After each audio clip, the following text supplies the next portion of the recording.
Welcome back friends. फिर हम एक नया वीडियो लेकर आपके सामने पेश हुए हैं, हाजिर हुए हैं। इस नई वीडियो में हम फिर एक हिंदी से इंग्लिश सीखने का एक नया कॉन्सेप्ट हम फॉलो करेंगे।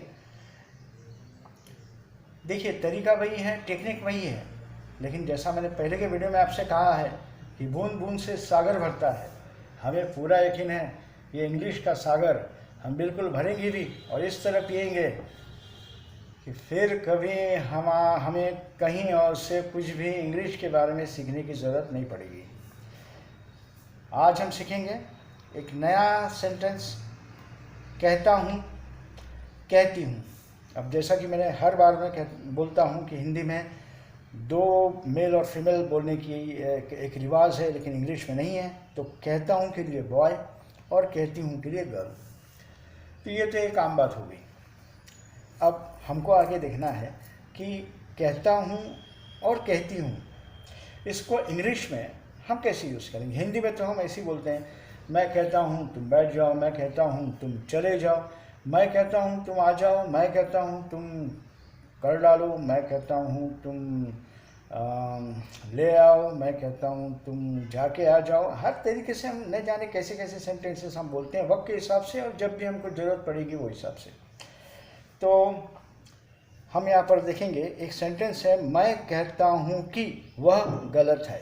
हम बोलते हैं ना, किसी इंसान के बारे में हम कोई धारणा बना लेते हैं कि भाई ये अच्छा है, बुरा है, कोई इंसान हो, कोई चीज़ हो, कुछ भी हो। तो मैं कहता हूँ कि वह गलत है।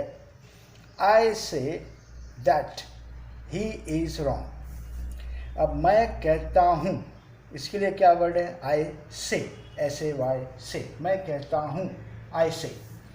की के लिए दैट पहले के वीडियो में हमने सीखा है कि आप डाल भी सकते हो, दैट नहीं भी डाल सकते हो। आप ऐसा भी कह सकते हो, आई से he is wrong, I say that he is wrong. जैसे हिंदी में आप हम बोलेंगे, मैं कहता हूँ वह गलत है, मैं कहता हूँ कि वह गलत है।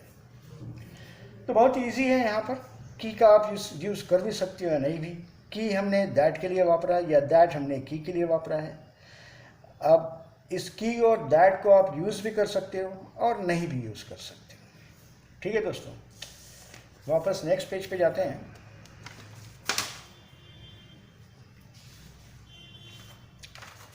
अब उससे ही रिलेटेड हम दूसरा एक देखेंगे कि हमको बोलते वक्त हिंदी में जाओ का इस्तेमाल करना पड़ता है। जैसे हम बोलेंगे कि खा जाओ, बैठ जाओ, उठ जाओ, ऐसा। तो जाओ के लिए हमको इंग्लिश में गेट का इस्तेमाल, ज़्यादा से ज़्यादा हमको गेट का इस्तेमाल करना पड़ेगा। अब देखिए कैसे, मैं आपको बता दूँ। मान जाओ, अगर आपको बोलना है, आप किसी को बोल रहे हो कि भैया मान जाओ, तो मान जाओ के लिए आएगा गेट एग्रीड, AGREED, एग्रीड। अब एग्रीड क्या है? वर्ब का हम एक प्रकार से जो आम हमारी जो धारणा है उसमें हम बोलते हैं थर्ड फॉर्म। तो वर्ब का ये थर्ड फॉर्म है। कैसे? जैसे गो के लिए हम पास्ट टेंस का यानी सेकंड फॉर्म जिसको बोलते हैं हम वेंट का इस्तेमाल करते हैं, और थर्ड फॉर्म गॉन का इस्तेमाल करते हैं, GONE, गो, वेंट, गॉन। तो वैसे एग्री, AGREE, एग्रीड, AGREED, और एग्रीड, AGREED, यानी सेकंड और थर्ड फॉर्म एग्रीड का सेम ही है। तो इसलिए हमारा जो सेंटेंस होगा वो कैसा होगा कि जैसे हमको बोलना है कि भैया मान जाओ, तो हम बोलेंगे गेट एग्रीड। उसे मान जाओ, गेट एग्रीड टू इट। अब जैसे मैं और आपको बताता हूँ कि जैसे हम बोलते हैं कि बैठ जाओ, तो गेट सेट, गेट सेट। और अगर हम बोलेंगे कि बिठा लो, तो उसके लिए अलग स्पेलिंग, उसके लिए SEAT, सीट है, तो उसके लिए आएगा गेट सीटेड। यानी इस रूम में 20 बच्चों को बिठा लो, get seated 20 students in this room. तो सीटेड अलग है, हमको सेट का इस्तेमाल करना है, क्योंकि हम बोलेंगे SIT सिट, SAT सेट, और SAT सेट। तो बैठ जाओ, गेट सेट। नेक्स्ट पेज पे चलेंगे।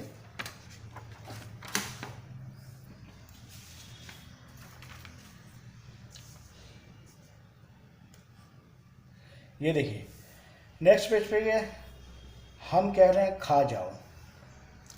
अब खा जाओ के लिए क्या शब्द है? Get eaten. जैसे ईट, उसका past tense ATE, EAT, eat का पास्ट टेंस ATE, एट। इसका ईट, इसका उच्चार होगा, प्रोनाउंसिएशन एट।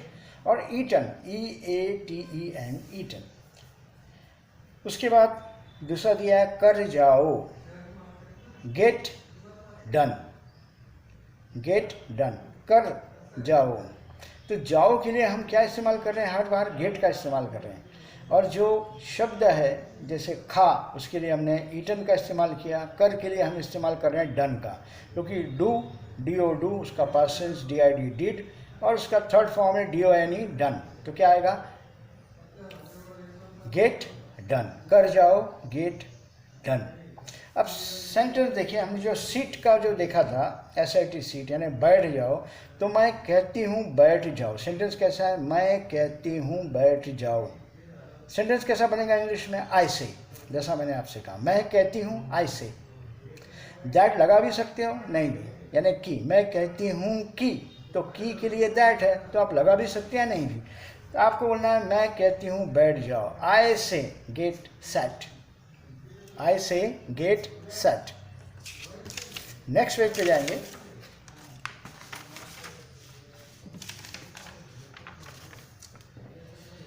इस पेज पर दोस्तों देखिए, यहाँ पे हमको देखना है कि सेंटेंस ऐसा है कि मैं कहती हूँ चावल खा जाओ। मैं कहता हूँ चावल खा जाओ, यानी सामने वाले को वो एक प्रकार से कमांड भी दे रहा है, समझो, या वो एक प्रकार की रिक्वेस्ट भी है। बोलने का तरीका, भाव कभी कभी अलग अलग हो जाता है। तो मैं कहता हूँ चावल खा जाओ, आई से, दैट की ज़रूरत या की ज़रूरत है भी या नहीं भी। आई से गेट द राइस ईटन। यहाँ पे थोड़ा हमने घुमा के लिया है कि get the rice eaten. Get, उसके बाद द लगाना है, उसके बाद राइस लगाना है, उसके बाद ईटन आपको लगाना है। यहाँ पे क्रिया जो है वो सामने वाला उसे ये कह रहा है कि तुम ये कर डालो या कर जाओ। तो इसके लिए हमको थोड़ा सा सेंटेंस को बदलना पड़ेगा। आई से गेट, उसके बाद जो चीज़ करने की है उसका, आई से गेट द राइस, और उसके बाद आपको ऐड करना है यहाँ पर ईटन। आई से गेट द राइस ईटन। अब इसी सेंटेंस को आप दूसरे तरीके से भी बोल सकते हो। आई से ईट आउट द राइस। आई से ईट आउट मतलब खा जाओ, ईट आउट, EAT, ईट, OUT, आउट। आई से ईट आउट द राइस। ये दो तरीके हो गए बोलने के। मैं कहता हूँ चावल खा जाओ, आई से गेट द राइस ईटन, आई से ईट आउट द राइस। नेक्स्ट है, अभी जैसे यहाँ पर बताया कि खा जाओ, उसके लिए ईट आउट, इसका भी इस्तेमाल हो सकता है। दूसरा और एक सेंटेंस है, मैं कहती हूँ काम कर जाओ, यानी जो भी काम है उसको आप कर डालो, ऐसा। तो मैं कहती हूँ काम कर जाओ। अब इसके लिए सेंटेंस कैसा होगा देखिए। उसके लिए सेंटेंस होगा आई से गेट द वर्क डन। जैसे पहले के सेंटेंस में बताया आपको, आई से गेट लगाना, जो चीज़ करनी है वो लगाना, द वर्क। आई से गेट द वर्क डन। और जैसा जब भी मैंने बताया आप ऐसा भी कर सकते हो, आई से वर्क इट आउट, आई से वर्क इट आउट। अब और हमको यहाँ पर देखना है, एक सेंटेंस है, मैं कहता हूँ जूस पी जाओ। मैं कहता हूँ जूस पी जाओ। I say get the juice drunk. Same. I say get the juice drunk. अब यहाँ पर ड्रंक, DRUN के ड्रंक का इस्तेमाल किया है, वो इसलिए कि ड्रिंक के तीन जो फॉर्म हैं, DRIN के ड्रिंक यानी पीना, DRAN के ड्रैंक मतलब पी लिया, और DRUN के ड्रंक मतलब पी जाना। तो ड्रिंक, ड्रैंक, ड्रंक। अब इसको आप जैसा जब ये आपको कहा, आप दूसरे तरीके से भी बोल सकते हैं कि आई से ड्रिंक आउट द जूस, आई से ड्रिंक आउट, वर्क आउट, ऐसा। तो आई से ड्रिंक आउट द जूस।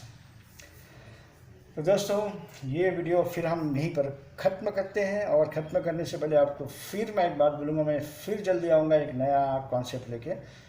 आप तब तक मेरे वीडियो को बार बार देखिए। आपको इसको समझना है, प्रैक्टिस नहीं करना है, आपको सिर्फ दिमाग में बिठाना है।